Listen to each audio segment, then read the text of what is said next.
Hi friends, ನಮಸ್ತೆ, good morning. ಇವತ್ತು ನಾನು ನಾರ್ತ್ ಇಂಡಿಯನ್ ಸ್ವೀಟ್ ರೆಸಿಪಿ ಮಾಡ್ತಾ ಇದ್ದೀನಿ, ಬ್ರೆಡ್ ಮಲೈ ಟೋಸ್ಟ್ನ. ಇದು ಆ್ಯಕ್ಚುಲಿ ಫೇಮಸ್ ಬಂದು ವಾರಾಣಸಿ ಮತ್ತು ಕಲ್ಕತ್ತಾನಲ್ಲಿ. ತುಂಬ ಯುನೀಕ್ ಆಗಿರುತ್ತೆ, ತುಂಬ ಟೇಸ್ಟಿಯಾಗಿರುತ್ತೆ. ಮಾಡಿದ್ಮೇಲೆ ನಿಮಗೆ ನಂಬೋಕೆ ಆಗಲ್ಲ ಇದನ್ನು ಬ್ರೆಡ್ಡೆಲ್ಲ ಮಾಡಿರೋದು ಅಂತ, ಅಷ್ಟು ಸಖತ್ ಸ್ವೀಟ್. ಆ್ಯಕ್ಚುಲಿ ಟೇಸ್ಟ್ ಸಖತ್ತಾಗಿರುತ್ತೆ. ಸೊ ಇದನ್ನ ಮನೆಯಲ್ಲಿರುವಂಥ ಇಂಗ್ರೀಡಿಯೆಂಟ್ಸ್ನ ಯೂಸ್ ಮಾಡ್ಕೊಂಡು ಆರಾಮಾಗಿ ಮಾಡ್ಬೋದು. ಸೊ ಬನ್ನಿ ನೋಡೋಣ ಹೇಗೆ ಮಾಡೋದು ಅಂತ. ಫಸ್ಟು ನಾನಿಲ್ಲಿ ಒಂದು ಪಾತ್ರೆ ಇಟ್ಕೊತಾ ಇದ್ದೀನಿ, ನಾನು ಶುಗರ್ ಸಿರಪ್ನ ಪ್ರಿಪೇರ್ ಮಾಡ್ಕೊಳ್ಳೋದಕ್ಕೆ. ಸೊ 1 ಗ್ಲಾಸ್ ಆಫ್ ಶುಗರ್ ಹಾಕಿದ್ದೀನಿ. ಇದಕ್ಕೆ ಸೇಮ್ ಅಷ್ಟೇ ಅದೇ ಗ್ಲಾಸಲ್ಲಿ ನೀರು ಹಾಕ್ಕೊಳ್ಳೋಣ, ಸೇಮ್ ಕ್ವಾಂಟಿಟಿನೇ. ಇದ್ರಲ್ಲಿ ಜಸ್ಟ್ ನಮಗೆ ಸಕ್ಕರೆ ಅದ್ರಲ್ಲಿ ಕರಗಬೇಕು ಅಷ್ಟೇ, ಅದು ನಮಗೇನು ಇದ್ರಲ್ಲಿ ಪಾಕ ತೆಗೆಯೋದೇನು ಬೇಕಾಗಿಲ್ಲ. ಸ್ವಲ್ಪ ಸಕ್ಕರೆ ನೀರಲ್ಲಿ ಕರಗಿದ್ರೆ ಸಾಕು. ಸೊ ಇದಕ್ಕೆ ನಾವು ಸ್ವಲ್ಪ ಏಲಕ್ಕಿ ಪೌಡರ್ ಹಾಕ್ಕೊಬೇಕು. ಇವಾಗ ಹಾಕ್ಕೊಳ್ತಾ ಇದ್ದೀನಿ. ಇನ್ನು ಜಸ್ಟ್ ಒಂದು ನಿಮಿಷದಷ್ಟು ಮಿಕ್ಸ್ ಮಾಡೋಣ ಹಂಗೇನೆ ಬಿಸಿಯಲ್ಲಿ. ಅದಾದಮೇಲೆ ಅಷ್ಟೇ ಸಾಕು, ಆಫ್ ಮಾಡ್ಕೊಳ್ಳೋಣ, ಅದೇನು ಗಟ್ಟಿಯಾಗೋದು. ಸೊ ಇವಾಗ ನೋಡಿ, ನಾನು ವೈಟ್ ಬ್ರೆಡ್ ಸ್ಲೈಸಸ್ ತೊಗೊಂಡಿದ್ದೀನಿ. ನೀವು ಬೇಕಂದರೆ ಬ್ರೌನ್ ಬ್ರೆಡ್ ಕೂಡ ಯೂಸ್ ಮಾಡ್ಕೊಬೋದು. ಸೊ ಅದರಲ್ಲಿ ಆ ಬ್ರೆಡ್ಡಲ್ಲಿರುವಂಥ ಬ್ರೌನ್ ಕಲರ್ ಏನಿದೆ ಆ ಸೈಡ್ಸು ಅದನ್ನೆಲ್ಲ ತೆಕ್ಕೊಂಬಿಡೋಣ ಫಸ್ಟು.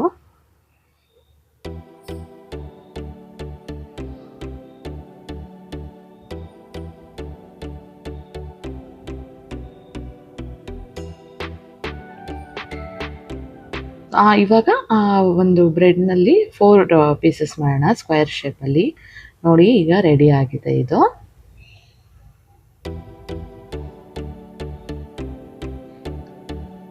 ಇವಾಗ ಒಂದು ಕಡಾಯಿ ತೊಗೊಂಡಿದ್ದೀನಿ. ಇವಾಗ ನಾವು ಮಲೈ ಪ್ರಿಪೇರ್ ಮಾಡ್ಕೊಳ್ಳೋಣ. ಸೊ ಅದಕ್ಕೆ ನಾನು ಅರ್ಧ ಲೀಟರ್ ಹಾಲು ಯೂಸ್ ಮಾಡ್ಕೊಂಡಿದ್ದೀನಿ. ನೀರು ಹಾಕ್ಕೊಳ್ಳೋದು ಬೇಡ, ಯಾಕೆಂದರೆ ನಮಗೆ ಗಟ್ಟಿಯಾಗಿ ಕ್ರೀಮಿಯಾಗಿ ಅದು ಸಿಗ್ಬೇಕು, ಅಂದರೆ ಮಲೈ ಬರುತ್ತೆ. ಸೊ ಹಾಗಾಗಿ ನೀರು ಹಾಕ್ಕೊಳ್ಳೋದು ಬೇಡ, ಹಾಗೆ ಮಾಡ್ಕೊಳ್ಳೋಣ. ಇದನ್ನ ಏನಿಲ್ಲ ಅಂದರೂ ಒಂದು ಅರ್ಧ ಗಂಟೆ ನಾವು ಅಂದರೆ ಒಲೆ ಮೇಲೆ ಇಟ್ಕೊಂಡು ಈ ಥರ ಸ್ಪೂನಲ್ಲಿ ತಿರುಗಿಸ್ಕೊಂಡು ಮಾಡ್ಕೋಬೇಕು. ಆಫ್ ಮಾಡಿದ್ರೆ ಅದು ನಮಗೆ ಚೆನ್ನಾಗಿ ಬರಲ್ಲ. ಸೊ ಇದೇ ಥರ ನೀವು ರೊಟೇಟ್ ಮಾಡ್ತಾನೆ ಇರಬೇಕು. ಮೀಡಿಯಮ್ ಟು ಲೋ ಫ್ಲೇಮಲ್ಲಿ ಮಾಡಿ, ಇಲ್ಲ ಮೀಡಿಯಮ್ ಫ್ಲೇಮಲ್ಲಾದರೂ ಓಕೆನೆ, ಹೈ ಫ್ಲೇಮ್ ಬೇಡ.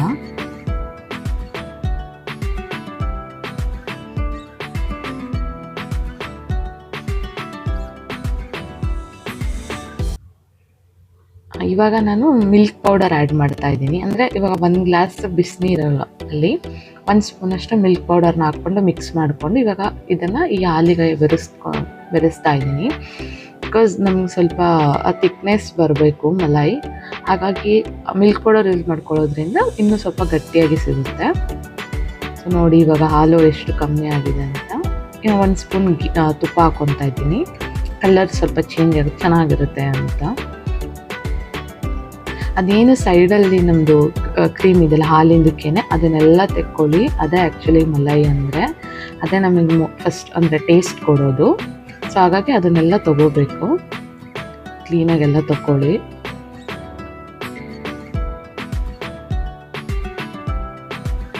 ನೋಡಿ ಆಲ್ಮೋಸ್ಟ್ ಇವಾಗೆಲ್ಲ ಗಟ್ಟಿಯಾಗಿದೆ, ಸಾಕು ಇಷ್ಟು. ಇದು ತಣ್ಣಗಾದ್ಮೇಲೆ ಇನ್ನೂ ಗಟ್ಟಿ ಆಗುತ್ತೆ. ಸೊ ಹಾಗಾಗಿ ಇಷ್ಟು ಸಾಕು.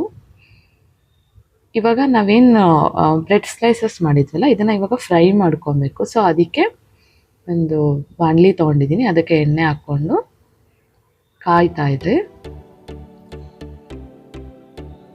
ಸೊ ಎಣ್ಣೆ ಕಾದ್ಮೇಲೆ ನಾವು ಬ್ರೆಡ್ ಸ್ಲೈಸಸ್ನ ಹಾಕ್ಕೊಳ್ಳೋಣ.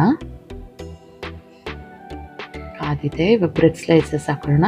ಇದು ನೀವು ಲೋ ಟು ಮೀಡಿಯಮ್ ಫ್ಲೇಮಲ್ಲೇ ಮಾಡ್ಕೊಳ್ಳಿ, ಹೈ ಫ್ಲೇಮಲ್ಲಿ ಮಾತ್ರ ಮಾಡಬೇಡಿ, ಅದೆಲ್ಲ ಫುಲ್ಲು ಅನಿಸುತ್ತೆ ಸೀದೋಗ್ಬಿಡುತ್ತೆ. ಆ್ಯಕ್ಚುಲಿ ಚೆನ್ನಾಗಿರಲ್ಲ, ಟೇಸ್ಟು ಫುಲ್ಲು ಕಪ್ಪಗಾಗ್ಬಿಡುತ್ತೆ. ಸೊ ಇಷ್ಟ ಆದರೆ ಸಾಕು, ಇಷ್ಟು ಬ್ರೌನ್ ಬರಬೇಕಷ್ಟೇ. ಮೀಡಿಯಮ್ ಫ್ಲೇಮಲ್ಲಿ ಆ್ಯಕ್ಚುಲಿ ಸಾಕು, ಮೀಡಿಯಮ್ ಫ್ಲೇಮಲ್ಲಿ ಆರಾಮಾಗಿ ಮಾಡ್ಕೊಬೋದು. ಬೇಗ ತೆಕ್ಕೊಂಬಿಡಿ, ಜಾಸ್ತಿ ಹೊತ್ತು ಬಿಡಬೇಡಿ. ಸಾಕು, ಇಷ್ಟು ಕಲರ್ ಚೇಂಜ್ ಆದರೆ ಸಾಕು.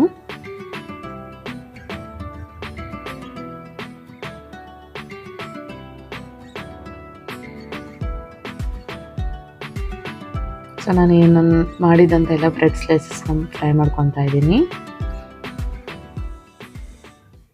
ಇವಾಗ ಅಂದರೆ ಬಿಸಿದನ್ನೇ ನೀವು ಶುಗರ್ ಸಿರಪ್ ನಾವೇನು ಪ್ರಿಪೇರ್ ಮಾಡ್ಕೊಂಡಿದ್ದೀವಲ್ಲ ಅದರಲ್ಲಿ ಡಿಪ್ ಮಾಡಬೇಕು. ಬಟ್ ಬಿಸಿದು ಮಾಡಬೇಡಿ.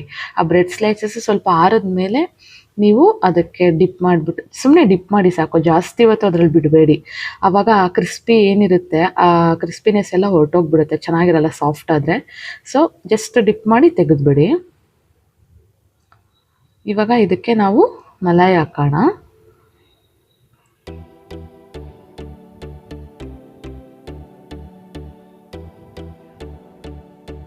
ನೀವು ಬೇಕಂದರೆ ಇನ್ನೂ ಸ್ವಲ್ಪ ಬೇಕಾದ್ರೆ ಮಲೈನ ಇನ್ನೂ ಗಟ್ಟಿಗೆ ಮಾಡ್ಕೊಬೋದು. ಬಟ್ ನನಗೆ ಸ್ವಲ್ಪ ಈ ಕ್ರೀಮಿ ಥರ ಇದ್ರೆ ಇಷ್ಟ. ಸೊ ಹಾಗಾಗಿ ನಾನು ಈವನ್ ಕನ್ಸಿಸ್ಟೆನ್ಸಿಯಲ್ಲಿ ಮಾಡ್ಕೊಂಡಿದ್ದೀನಿ. ನಿಮಗೆ ಬೇಕಂದರೆ ಇನ್ನೂ ಸ್ವಲ್ಪ ಬೇಕಾದ್ರೆ ಇನ್ನೂ ಸ್ವಲ್ಪ ಥಿಕ್ನೆಸ್ ಬರೋ ಥರ ಮಾಡ್ಕೊಬೋದು.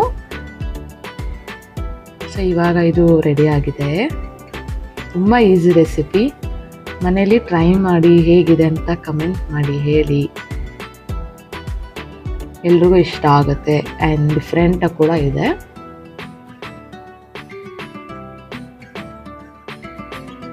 ಸಬ್ಸ್ಕ್ರೈಬ್ ಮಾಡ್ಕೊಳ್ಳಿ.